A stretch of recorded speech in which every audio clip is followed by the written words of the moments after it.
Live from WRAL News Headquarters in Raleigh, your number one source for local news. WRAL News, coverage you can count on. Starting out nicely today, but by tomorrow we'll be tracking some rain chances with this system. I'll show you the latest update that just came in from the National Hurricane Center coming up. And a mass shooting arrest. A man is expected in court today in connection with the house party shooting in Catawba County. What we know about his previous arrest with matching charges. Plus, expanded immigration enforcement. Today, state lawmakers will vote on a bill requiring local law enforcement and colleges to work with ICE. How this could lead to tensions between the governor and the General Assembly.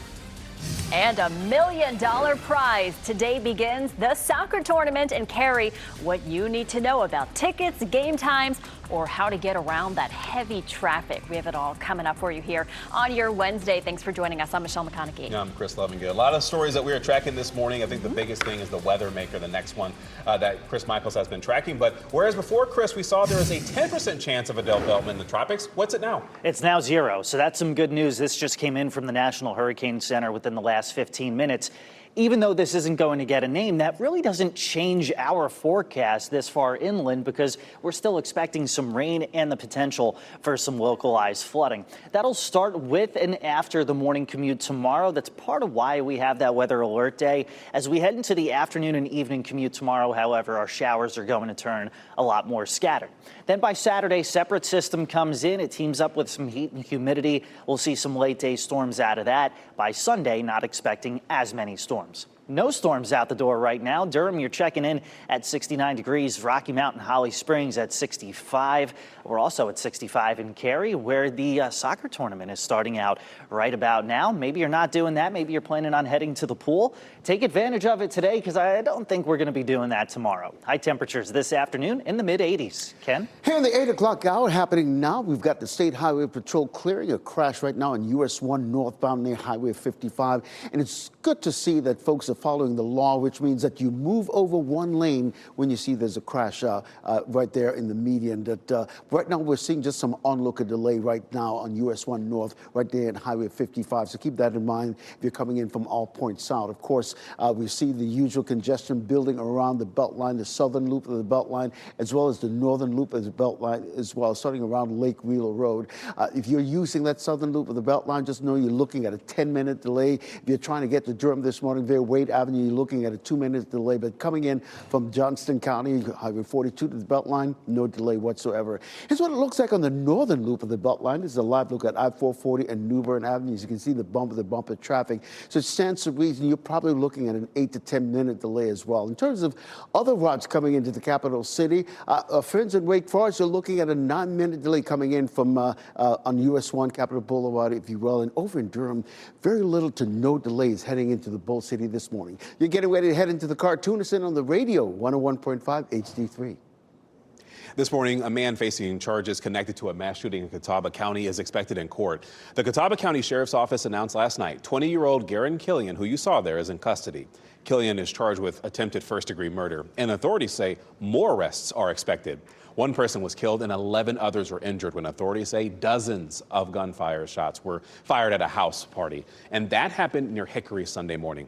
Some of the victims were shot, but others were injured while running away from the gunfire. And this morning, we'll also learn that Killian was previously arrested in Hickory for another shooting, as it turns out. Police said that he and another person reportedly fired into a crowd in a parking lot near a Chuck E. Cheese franchise back in April. Happening today, a vote on a bill to crack down on undocumented immigrants here in North Carolina. WRAL's Kelsey Coffey is at the state legislative building in Raleigh this morning. And Kelsey, the legislation would require agencies to work with immigration law enforcement. Yes, Michelle, it would. State lawmakers will walk through these doors later today to make a critical vote. We've been following this bill for months. It passed in the Senate earlier this year, and the House will vote today. The bill requires all state agencies and state-funded programs to check every person's immigration status and refuse to serve anyone who can't prove they're here legally, with a few exceptions like schools and emergency rooms. Republicans say the bill is necessary to support President Trump's efforts to close the border. Immigration advocates say it's unnecessary and could hurt the state's economy. State data shows 1 out of every 4 construction workers are immigrants in North Carolina, and 13% of all construction workers in the U.S. are undocumented. Now, if this bill is approved and lands on Governor Josh Stein's desk, this could lead to the first veto fight between the governor and state lawmakers. So you can stay up to date on WRAL.com, and you can click on the NC Capitol tab to find more information. Kelsey Coffey, WRAL News, live in Raleigh. Most new students using North Carolina's private school tuition vouchers did not come from a public school, and that's according to new data state leaders will discuss during the State Board of Education meeting today. The new report shows most of these students may have already attended a private school, and they may have also been homeschooled or came from out of state. Opportunity scholarships provide up to $8,000, about nearly that much, to families to send their children to a private school, and about 48,000 new students signed. That was after state lawmakers removed income limits and let current private school students apply. Roughly 14% attended a North Carolina public school the year before. Thousands of fans will be flocking to Cary for the soccer tournament. The first game underway in the last 10 minutes. And WRAL's Laura Levine is at Wake Med Soccer Park with everything you need to know. Tickets, traffic, you have it all, Laura. Hey, Michelle, good morning. Yes, the fans were just arriving here at the Wake Med Soccer Park. The gates opened a few minutes ago, and now we're in the fan area. To the left of me here, there is the merch area. And then back here, you'll see that there's all kind of cute areas for you to take photos. There's food trucks. Truly just overall fan experience, an opportunity for fans to not only enjoy the soccer, but get out and have a good time. We know that 48 men's teams and 16 women's teams are vying for this $1 million top prize right now on the field. We have the first round of games and matches underway right now, with many people making their way to the stands. The TST, we know, before the competition really got started, they were going above and beyond to make sure that everyone was able to get involved. Fans having the opportunity to meet soccer stars throughout the day, their favorite players and celebrities and members of the team that they're really cheering for. This morning, we were able to speak to a father-son duo, which is really great about this experience, is that families are able to really see how this sport inspires the younger generation. Take a listen. Oh, I think it's amazing because I never played soccer, but my son played it, so I've gotten into it since he's done it. But it's really cool to see him grow and learn things that he's done, and then now to have this grow here, it's exciting because it's obviously one of the biggest sports in the world, and so it's great to have it here so we can actually see it. Absolutely, and it's all really just getting started. So a lot of action happening here for this 6-day event. We have a full list of the matches, the schedules, and all of the festival activities on WRAL.com right now. Also, you want to be mindful if you are traveling in the Cary area, especially around East Chatham Street, you should expect some delays for this very big event. Laura Levine, WRAL News, we're live in Cary. A man was arrested for a shooting at a local bar, a sports bar specifically. 39-year-old Rayshawn Austin is from Virginia, and he faces a list of charges after his arrest last night. Nidale police say just before 2 a.m. on May 25th, officers heard gunshots at the Sports Page Bar and Grill on Smithfield Road. They found a 32-year-old man who was shot in the parking lot. Potential explosive device. That's what one Wake County homeowner discovered while doing yard work. This is Sky 5 video over the scene while various agencies responded yesterday. That included the Military Explosive Ordnance Disposal Unit from Fort Bragg. Wake New Hope Fire Chief Ronnie Mizell describes what they found. Just over a foot long. I would just describe it as a very large military round, a bullet, but it's actually like I said, over a foot long and appears to have been out there a while, but it is still something that you want to be very cautious with. It's still unclear how or why the possible explosive buried in the lawn got there. Officials say the homeowner made the right decision to call law enforcement and let them remove the explosive safely. No other items of concern were found on that property. Yeah, let the professionals handle that. The DMV is warning people about a rise in text message scams. They say the scammer requests payment for your fees, fines, tolls, making it appear as though it came from the DMV. Problem is, This is a lie. The DMV does not and will not request payments through text messages. If you get one of these messages, ignore it and delete it. Do not click on any links or give any personal information. In fact, Raleigh police are warning about a scam too. Police say that scammers will make fraudulent calls claiming people have missed court dates, have a warrant, or involved in some kind of legal situation. And then the people demand payment over the phone. Here's the deal. Raleigh police will never solicit a payment over the phone. Durham Parks and Recreation kicking off the summer season with the opening of its outdoor pools and playgrounds, spray grounds, I should say. The city's 2 pools on Sawyer Street and University Drive open today. They'll be open 7 days a week from 1 to 5 p.m. Just a heads up, the pools do have admission fees. Residents under 18 can get in free, but it's $5 for non-residents. Adult residents pay $3, non-residents $8. Senior residents can get in for $2, and non-resident seniors pay $7. The city of Raleigh is giving people the opportunity to weigh in and learn more about an ongoing Greenway project. Tonight, the city is hosting an open house for phase 2 of the Big Branch Greenway Connector project. People will get the chance to learn about 3 new proposed routes for the 3.5-mile trail. The open house is being held at the 5 Point Center on Noble Road and runs from 4 to 7 tonight. Your time's 8:11 this morning. Connecting after tragedy. A vigil held for the victims of the attack in Boulder, Colorado. New information about the accused attacker's family now in custody. And advocating for Helene victims, a group from the mountains urging lawmakers for more relief funds. Their visit to the state capitol. And new information this morning from the National Hurricane Center, 0% chance of our storm system becoming tropical. But coming up, I'll show you why that doesn't change the impacts this far inland on Thursday.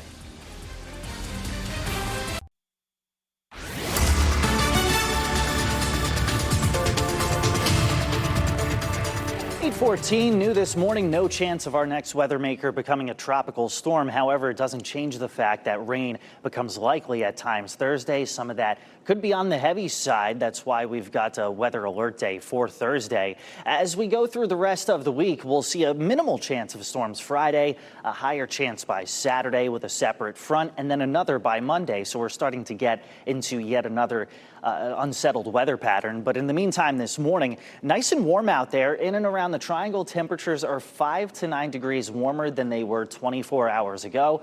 Doesn't necessarily set the tone for the rest of the day today. In fact, temperatures today look like they're going to be somewhat similar to what we saw out there yesterday. Highs in the mid-80s, clouds increasing as we head into the evening. Ken? All right, Chris, happening now. The State Highway Patrol in the process of clearing this crash on US 1 North near Highway 55. You can see it's off to the median there. And it's a good thing to see folks following the law and moving over one lane to give law enforcement an opportunity to work these crash scenes safely. As we isolate the Beltline this morning, we can see the southern loop of the Beltline. You can see the congestion that's happening there. That's usually this time of the morning. And if that's part of your morning commute, you're looking at just a 5-minute delay, nothing that's really going to make you late. If you're using Wade Avenue to get to I-40 to get to Durham, you're looking at a 3-minute delay at this hour.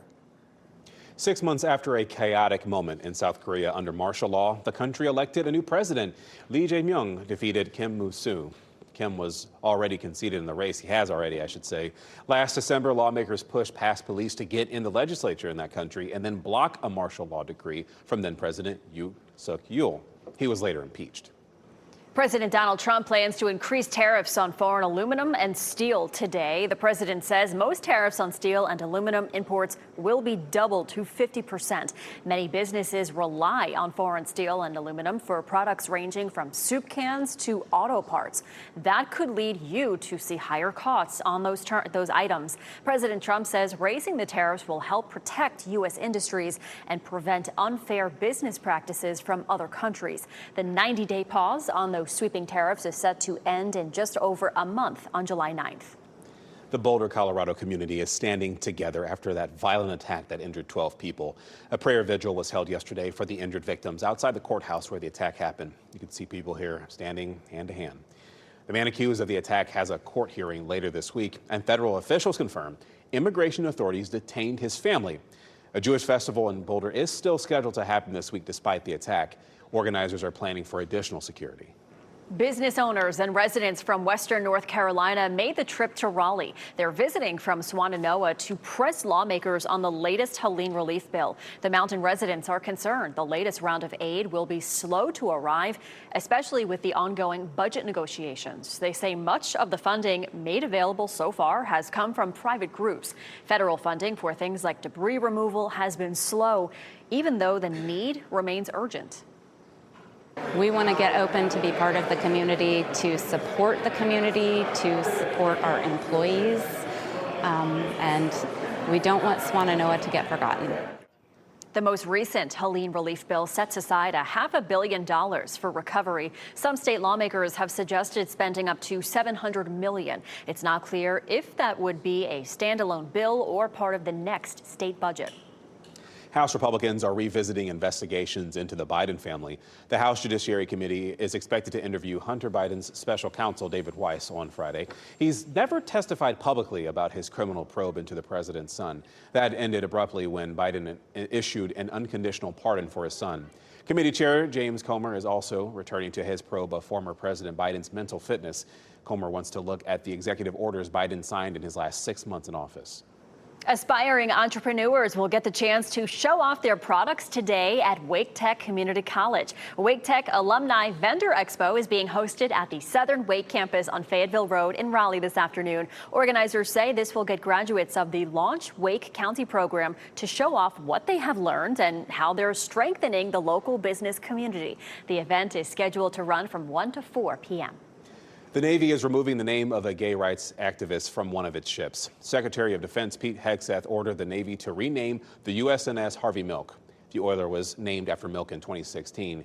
If you didn't know, Milk served in the Navy during the Korean War, but was forced from service because he was gay. He eventually became the first openly gay man to be elected to public office in California. The new name for that vessel, though, it's not been announced yet.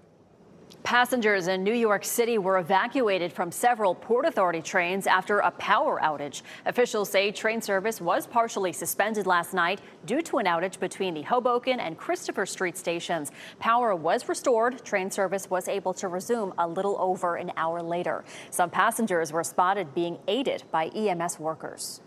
Well, it looks like people are preparing to spend big to find the perfect Father's Day gift this year. Christy, if you're listening, please take note. A survey from the National Retail Federation is predicting spending to reach a record-breaking $24 billion. That is actually up from nearly $22.5 billion last year.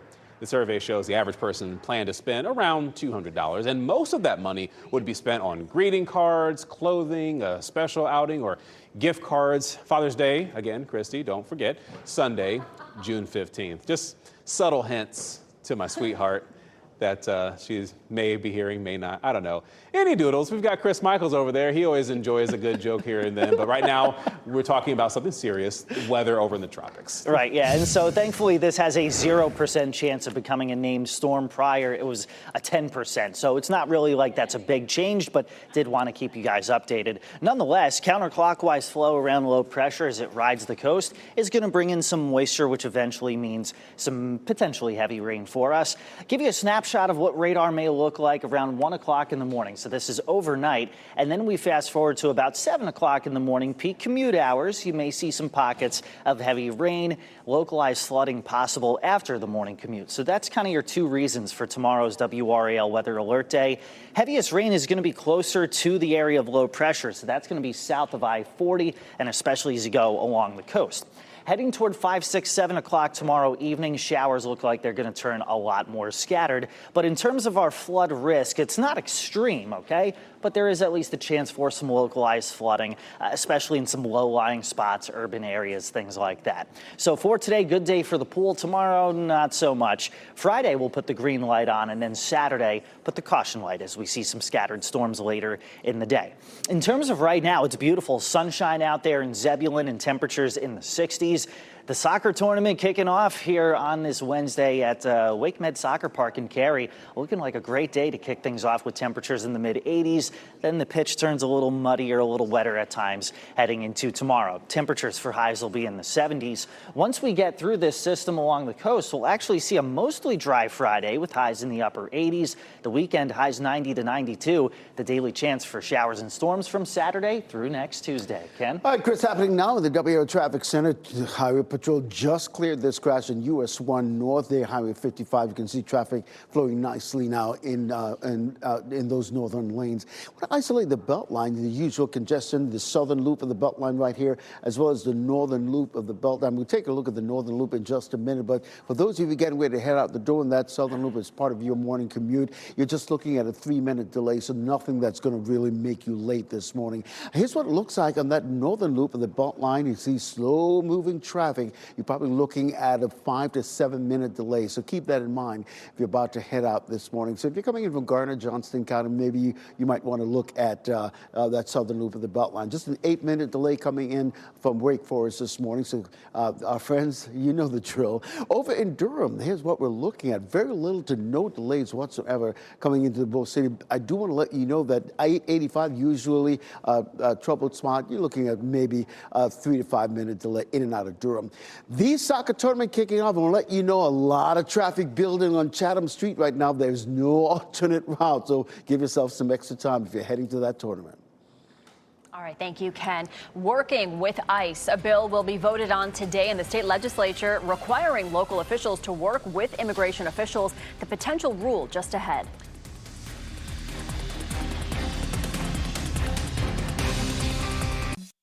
As you get into your car, tune to WRAL News Plus on your radio. In Raleigh on 99.3 FM. In Durham, 96.5 FM. And everywhere on 101.5 HD3. Good morning and happy Wednesday. Time now is 8:26. I'm Michelle McConaughey. Let's get over to meteorologist Chris Michaels. He's going to tell us more about the rain we're expecting tomorrow. And the rain we're expecting is not going to come from a tropical system. It had a 10% chance. Now the National Hurricane Center says it's got a 0% chance. It's going to spend a lot of time over land, still bringing rain to us and rip currents along the coast. Let's time out the rain for Thursday. It's a WRAL weather alert day because some of that will be heavy during the morning commute with localized flooding toward midday. By the afternoon tomorrow, showers and storms will turn a lot more hit and miss and a lot less widespread. As for today, increasing clouds later in the day and highs 83 to 85. Ken? All right, happening now in the WRAL Traffic Center. We're looking at that northern loop of the Beltline. This is what we're talking about. You're looking at I-440 and New Bern Avenue. You're looking at maybe a 3 to 5 minute delay into that northern loop of the Beltline. That southern loop as well, starting around Lake Wheeler Road. You can see that heavy congestion building. You're looking at just a 3-minute delay. If you're trying to get Durham on Wade Avenue this morning, you're just looking at a 3-minute delay as well. I'll have an update at the bottom of the hour over on Fox 50 on your morning commute. Thanks, Ken. This morning, a man facing charges connected to a mass shooting in Catawba County is expected in court. The Catawba County Sheriff's Office announced late last night 20-year-old Garen Killian is in custody. He is charged with attempted first-degree murder. Officials say more arrests are expected. And state lawmakers in the House are voting today on a bill that would require state agencies and state-funded programs to check every person's immigration status and refuse to serve people who cannot prove they are here legally. The bill has exceptions for places like schools and emergency rooms. Next on Fox 50, the soccer tournament kicks off today in Cary. And ahead on today, Taraji B. Henson stops by Studio 1A to chat about her new movie, Straw. Shot in 4K ultra high definition. Your number one source for local news. WRAL News. Coverage you can count on. Thursday's a WRAL weather alert day. Some tropical moisture comes in, brings in some heavy rain. We'll work to show you some of the timing of that and how long today's nice weather will last. Coming up. Immigration enforcement, how a major decision today could shake up things at the state capitol. And the soccer tournament underway as we take a live look at Wake Med Soccer Park right now. We have everything you need to know about the matches, the tickets, and the traffic around the venue in Cary. It's going to be such a fun time there. 6 days of fun. We'll talk about it coming up. Thanks for joining us. I'm Michelle McConaughey. And I'm Chris Lovingood. $1 million. $1 million on the line. Someone's going to walk away victorious there. We'll get to that in just a little bit, a live report. We're going to get to weather real quick, though, with meteorologist Chris Michaels. He's going to talk a little bit about worst-case scenarios right now. Yeah, for tomorrow, right? We've been on a winning streak of our own weather-wise, but in terms of tomorrow's rain, the worst case is is where you would see some localized flooding south of I-40, and you would see wind gusts of 20 to 30 miles per hour. Here's the timing for it. So tomorrow morning, the commute could be a little bit on the messy side. You know how it gets around here. Anytime it rains heavily, you tend to have some traffic delays. That'll be the case through portions of tomorrow morning's commute through the midday hour. Around midday is when I expect the heaviest rain south of Interstate 40. And then as we head deeper into the afternoon and evening commutes, looks like things will start to lessen up a little bit, or at least become a little more scattered. Live look over Fenton and Cary. There's plenty of sunshine right now. Temperatures upper 60s. The humidity's come up ever so slightly, but it's far from soupy or anything like that. Still, you'll break a sweat if you're doing some yard work and getting ahead of the rain today. Our midday temperatures in the low 80s. Afternoon highs, they'll be in the middle 80s today, and then eventually some higher heat is making its way into the forecast. We'll time that out as well coming up. Ken? All right, Chris, just a handful of crashes dotting our live traffic map this morning, but what I want to bring your attention to, this one on I-40 westbound near Highway 54. You can see the huge delays it's causing all the way back almost to I-50, the State Road 540 this morning. So keep that in mind as you're about to head out this morning. Here's what that northern loop of the Beltline looks like. You can see the heavy congestion there as we look live at I-440 and New Bern Avenue. The southern loop of the Beltline as well. It's congested starting around Lake Wheeler Road, and that's usually the typical part of the morning where we can see that congestion. Right now, really and truly, even though we're seeing yellow on the map, just no delays whatsoever in that southern loop. If you're using Wade Avenue to get to Durham, though, you're looking at a 4-minute delay. The Highway Patrol just cleared this crash on US 1 North near Highway 55. It was causing a bit of a slowdown, but it's an onlooker delay, but it's all free and clear this morning. Other routes coming into the capital city, our friends in Wake Forest, you're looking at a 7-minute delay. If you're coming in on US 1, Capitol Boulevard, if you will. Over in Durham, this is what we're talking about, just a 6-minute delay if you're coming in from the Highway I-40 this morning. All right, Ken, thank you. This morning, a man facing charges connected to a mass shooting in Catawba County is expected in court. This is him. The Catawba County Sheriff's Office announced late last night 20-year-old Garen Killian is in custody. He is charged with attempted first-degree murder. He's being held with no bond. Officials say more arrests are expected. One person was killed, 11 others were hurt, when authorities say dozens of shots were fired at a house party near Hickory Sunday morning. Some of the victims were shot, others were injured while running away from gunfire. We expect a vote today on new legislation targeting illegal immigration. And WRAL's Kelsey Coffey explains how that bill would require local agencies to work with immigration officials. State lawmakers will walk through these doors to make a critical vote today. We've been following this bill for months. It passed in the Senate earlier this year. The House will vote today. The bill requires all state agencies and state-funded programs to check every person's immigration status and refuse to serve anyone who can't prove they're here legally, with a few exceptions, like schools and emergency rooms. Republicans say the bill is necessary to support President Trump's efforts to close the border. Immigration advocates say it's unnecessary and could hurt the state's economy.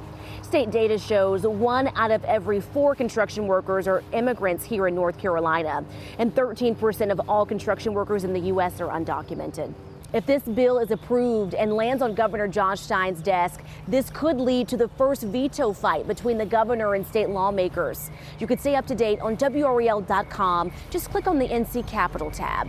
Kelsey Coffey, WRAL News in Raleigh. Soccer fans, get ready. Teams from around the world will hit the field in Cary. And WRAL's Laura Levine is at WakeMed Soccer Park in Cary right now. There's a local team playing behind you, Laura. Oh my goodness, the action is on right now here in Cary. Behind me, we are watching just such an exciting matchup underway right now with local team Tobacco Road FC and #United. #United just scored behind me. I wish you guys would have heard just the cheers of and just the crowds of people. And what I love the most about WakeMed Soccer Park is that it's so spacious, it's so big, so multiple different matches can happen at one time. If we pan the camera this way, you can also see the crowds of people lined up behind the barricades here. The TST, they're expecting more than 50,000 fans to attend this event over the course of the next 6 days. We have 48 men's teams and 16 women's teams that are vying for that $1 million prize. The TST, we know, has also so many different experiences for the fans, for both the adults and kids. Fans have the opportunity to meet some of the soccer stars, their favorite players and celebrities, and members of the team that they're cheering for. We spoke with players earlier this week, including those here with Tobacco Road FC. And of course, they are hoping that they can fight for the chance to get that $1 million prize. Of course, if you're wondering, who's playing throughout the day, what are some of the festival experiences that you can take part in if you are attending this, we have a full list on WRAL.com. We're also keeping an eye on traffic throughout this venue. It's really important if you live in the town of Cary, travel in the town of Cary, that you might just want to avoid East Chatham Street if you aren't coming here to the tournament. Laura Levine, WRAL News, live in Cary. And covering Wake County, starting next month, the state's largest school district will implement a new cell phone policy. The Wake County Board of Education unanimously approved the new guidelines last night to prevent distractions during instruction time. Here's what's in it. Devices must be stored in a locker, backpack, bag, or some other place out of sight. Smartwatches must be disconnected from smartphones. Only high school students can use phones for academic purposes, and it allows phones for students with health plans or disabilities. During the public comment period, a parent shared concerns that exemptions for those students would not be honored. The way forward is to invest in digital citizenship, set fair and specific boundaries, and ensure safeguards for students who need those devices to access school at all. Policy says students would be warned for breaking the rules, followed by confiscation a second time. A full breakdown of the policy is on our website, WRAL.com. And Michelle, now that Wake County made the decision to restrict cell phone use, we got to working trying to answer questions that many of you at home may have. WRAL's Destiny Patterson teamed up with our education insider, Emily Walkenhorst, and they went inside several schools in our area to see what's working, what's not working. Is one policy better than others? What do students and teachers think of this? We answer those questions tomorrow night on WRAL News at 6 o'clock. A missing 2-year-old boy was found dead after an hours-long search in Vance County. In fact, Sky 5 video shows teams that were searching the Carr Lake area yesterday afternoon, and the family told deputies they last saw the boy in the yard of their home, and that was roughly 20 minutes before deputies arrived. After more than 3 hours of searching, authorities found the toddler's body in the lake. The sheriff says this is a reminder to pay close attention to your children, especially near water. Only on WRAL today, Governor Josh Stein signing an executive order calling for a council to explore the pros and cons of legalizing cannabis here in North Carolina. In an exclusive interview at the governor's mansion yesterday, Stein described the current state of cannabis products being sold here as the Wild West. The governor says his views about legalizing THC products have evolved. He now believes they should be legal because a better regulated system will get harmful products away from children. Because the world is different today in 2025 than it was 5 years ago. Because these vape shops are everywhere. Because there are story after story of teenagers, just like you described, buying these products, consuming these products, and having terrible physical and psychological responses. The State Advisory Council will be made up of people with differing views on cannabis. And for more on this interview, including the governor's thoughts on expunging records for low-level marijuana convictions, go to WRAL.com. Today, we could find out what's next for Fayetteville's Crown Event Center. Right now, construction is stalled on that project. And during a special meeting, commissioners will discuss where things stand after getting updates on construction and costs. Fayetteville broke ground on that new Crown Center in October, but construction was put on hold until county leaders determined this was a good economic move. The board chair says they are trying to be as transparent as possible, and commissioners plan to meet at 4 p.m. at the county courthouse. Video from Capitol Hill in Washington, D.C. shows the moments before Reverend William Barber was arrested during a demonstration. Look right here on your screen. This is video from Barber's Facebook page. It shows officers this week warning demonstrators. Those people were told they could be arrested if they stayed in the Capitol Rotunda. Barber was there with other clergy and advocates in protest of the Trump administration's so-called Big Beautiful Bill. Demonstrators at the event say the budget proposal would be harmful to Americans, and Barber called it a, quote, big, ugly, deadly budget bill. tariff impacts. They could sneak up as a hidden cost during your summer fun. 5 on Your Side breaks down how much more you could pay for your staples and how to beat the summer price hikes. And Midwest flooding. A look at some of the impacts after flash flood alerts and tornado warnings in the heartland. And we are also tracking the potential for storms moving into our viewing area tomorrow as we take a live look at Carolina Beach. Enjoy the sunshine today. Meteorologist Chris Michaels has a look at what we can expect in our forecast next.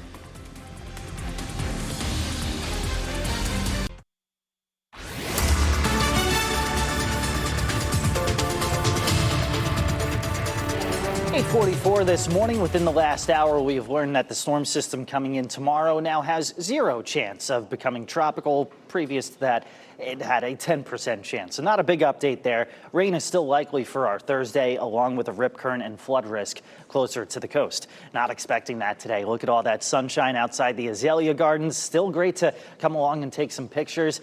Maybe you're taking the lunch break outside as well. Great day for that. Temperatures low 80s at midday. By 2 p.m., we're at about 85 degrees. And that's pretty much what everyone gets this afternoon as we see clouds increasing. Highs in Durham, Raleigh, and Fayetteville in the mid-80s. We'll time out when the heaviest rain arrives tomorrow. Coming up. Ken? Happening now in the WRAL traffic center. A handful of crashes dotting our live traffic map this morning. But I want to bring your attention to this crash right here in I-40 westbound near Highway 54. You hear the huge delays it's causing all the way back to Highway 55 this morning. Here's what it looks like on a live traffic map. This I-40 near NC 51, not far from the exit 274 to Chapel Hill. I'll keep an eye on that and let you know how much this is going to continue to affect your morning commute. A tragedy in India. Jeff Hogan in the WRAL Live Center. I want to tell you about this information just coming into our newsroom from people feared dead. 7 of them feared dead in a stampede that happened outside a cricket stadium in India. These are the headlines here. It happened as thousands of cricket fans were gathered outside the stadium, waving their flags, celebrating a championship the team had won. A local TV news station was televising the event. It showed police helping people into ambulances there. This is the only picture. This is brand new information coming in. The stadium's in the heart of the city, and it happened as the cricket team was arriving to that venue, to that stadium in a bus after winning that championship with all their fans there. So I think it was not long ago there was a sort of a similar situation outside of a soccer stadium there too. Goodness. Well, your Front of the Sun might come with a higher cost of this year because of tariffs. 5 on Your Side's Keely Arthur shares which products could cost the most. It has been such a roller coaster with these tariffs. Just last week, a panel of judges ruled that these tariffs were illegal, but President Trump has shown no signs of diverting from his plan. And if these tariffs do take effect, the U.S. Chamber of Commerce estimates it will cost the average American household about $4,000 a year. And that's because so many of our products come from outside of the U.S., including summer staples. The chamber estimates grills and grill utensils could cost 30% more, swimming pools and wading pools 35% more, fishing gear 30% more, bicycles 66% more, and sunscreen 34% more. Is there anything consumers can do to weather the storm or outsmart this? So I think right now what consumers can do is they can go out and buy, and that's what we've seen consumers doing. We've seen what's called front running of these tariffs, a massive surge in imports ahead of these tariffs taking effect as consumers trying to get ahead of these price increases. And of course, you know, right now they can shop for American-made goods. And prices will likely rise due to other factors as well, like inflation and the fact that companies know consumers are willing to spend more. So to continue to weather this storm, check in your storage. Perhaps you have that summer gear hidden away and you've just forgotten about it. Or if you need to make a new purchase, try secondhand, either in person at a Goodwill or online at a place like Facebook Marketplace. Keely Arthur, 5 on Your Side. Our Teacher of the Week is enjoying quite a few accolades and surprises, including when Ken showed up at her school with this special recognition. Ken is at Scotts Ridge Elementary in Apex to show us why this educator is her school's current Teacher of the Year. And then your sentence was, beavers build their homes with bare feet. When we stopped by Scotts Ridge Elementary in Apex to surprise Lizzie McDaniel, it was field day. That's right this way, so right on this arrow. So We found Miss McDaniel's class, though, taking a break from the fun and games outdoors for a quick classroom lesson. all right, while Al is writing, let's do some teamwork. For McDaniel, there was never any doubt what her profession would be. My mom was a teacher. I grew up in her classroom coming to visit and help. So I've always known I wanted to be a teacher. When we visited, it was quite the week for McDaniel. Not only was she celebrated as the school's Teacher of the Year, she also got engaged on her birthday, capping off a week of accolades and special moments. I love how you boys came up with your own sentences. And it's these moments when her students demonstrate what they're learning, putting their lessons into action, that are most rewarding for McDaniel. It's like a proud parent moment for me with the kids, just seeing them finally get it. We've been working so hard together, and I obviously want the best for them. That unending desire for her students to succeed further confirms McDaniel was born to be a teacher. I feel so lucky to have a job that I'm so excited to wake up and come to every day. It's always something new, it's always exciting, and at the end of the year, it's so hard to say goodbye. Miss McDaniel, you are WRAL's Teacher of the Week. Give her a big round of applause. Ken Smith, WRAL News. Teachers are so special. If you'd like to nominate a teacher, go to WRAL.com and enter Teacher of the Week in the search box. Well, it's time for a look at what's trending. Chris, an elephant in Thailand got hungry and went to one place that maybe us humans might think of first, a convenience store. Yeah, but he does it and like it's cute. If I do it, I go to jail. Like, what is this? You're going to get in trouble. Yeah. This video shows the 27-year-old elephant. He's helping himself to some sweets there in the freezer. The store owner says that it's been actually seeing this elephant walking by pretty often, but it never actually tried to go inside before. Look at this thief. Oh, my goodness. After the owner's attempts to shoo him away, park rangers were able to show up and then kind of get him out of the store there, but not before it devoured several bags of dried bananas and peanut snacks. Oh, his favorite, I'm sure. Elephants are Thailand's national animal, but their population has declined in recent years. But, you know, this guy's just having a good time, getting him some peanuts. Just trying to get some peanuts. Very cute. Well, the Midwest is getting hit pretty hard by severe flooding and tornadoes this week. In fact, 18 million people were under flash flood alerts yesterday. Urgent rescues were underway in Kansas as flooding caused drivers to become stranded in high waters. I mean, look right here on your screen. Meanwhile, the Kansas City area was hit with tornado warnings, and the severe weather event even caused a tractor trailer to overturn, blocking multiple lanes of traffic. Thousands of people were without power last night. Pretty severe. Yeah, they're dealing with severe weather there. We're going to get some rain here tomorrow. I don't think we're going to get any severe weather. Meteorologist Chris Michaels explaining this right now. Yeah, so it doesn't look like we're going to see any tornadoes or severe thunderstorms, but we will get a decent helping of rain from a separate system. This is going to ride the coast and bring in some moisture out of the Atlantic. Here's 7 p.m. today, maybe a few stray showers in our southern counties, but overnight tonight we'll get some light rain moving in. Nothing that's really going to go waking you up. Now, as we get toward tomorrow morning's commute, there will be some pockets of rain, some of which could be heavy at times. And then really late morning into the afternoon is when we see rounds of rain continuing to be widespread, some of those heavier pockets moving over the same areas. Then as we fast forward towards 7 p.m. tomorrow, most of your rain is going to be near and east of the triangle, and that's where we see the higher rain totals of 1 to perhaps 2 inches. As you go from Raleigh to the north and west, you see less rain as this storm system just kind of skirts the east coast. In terms of rain chances moving forward, we get a break Friday, then another system comes through Saturday with some late day storms, and then a third system Monday. So this is going to be one of those pretty active patterns that sets up, with the weekend looking quite hot. High temperatures upper 80s and lower 90s, probably more storms Saturday as compared to Sunday. No storms out there now, but it's getting toasty. Temperatures 67 to 71 across the triangle, with current temps in Holly Springs, Fuquay, and Raleigh at about 69 degrees. Hour by hour, midday will be in the low 80s with highs today in the middle 80s. It'll feel a little different just because humidity levels are starting to climb ahead of tomorrow's WRAL Weather Alert Day. Heading into the weekend, we're going to be sweating it out. Temperatures upper 80s, lower 90s. Then by Monday and Tuesday of next week, it's kind of rinse repeat with scattered storms each day. Lows in the upper 60s and highs about 87 degrees. Thanks, Chris. Before we go to break, here are your winning lottery numbers. We'll get another check on weather and traffic coming up next.